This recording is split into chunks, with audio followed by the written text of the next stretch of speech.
This question asks us to provide a mechanism to account for the product shown. What I notice is we start with the cyclobutane ring and end with the cyclopentane ring.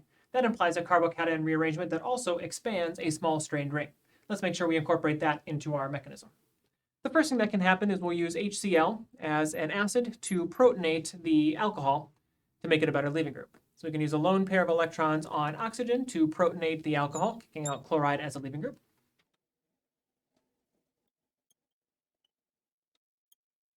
This makes the alcohol a better leaving group, and so now it can leave. We end up with a carbocation intermediate next to a small strained ring. Whenever we have a carbocation intermediate next to a small strained ring, we can do a ring expansion. I'm going to go ahead and number the carbons in this molecule so I can make sure I get them in the right place at the end. I'm going to break the carbon 2,3 bond and shift those electrons to carbon 1. This is showing the mechanism in a regular arrow. We can also show this part of the mechanism with a bouncing arrow notation, where I break the 2,3 bond, the electrons stay with 3 to form a new bond between carbon 3 and carbon 1. That's going to take electrons away from carbon 2, leaving behind a carbocation at carbon number 2.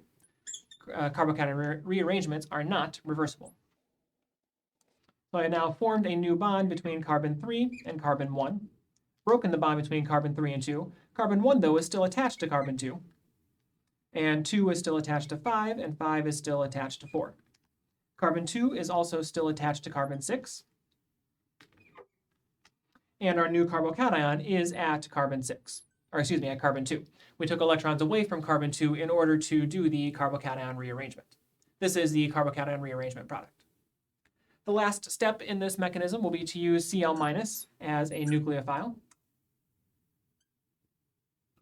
The carbocation is an electrophile, so we can use a lone pair of electrons on chlorine to attack the carbocation, and that will form our final product of this reaction. This is the mechanism for this particular reaction.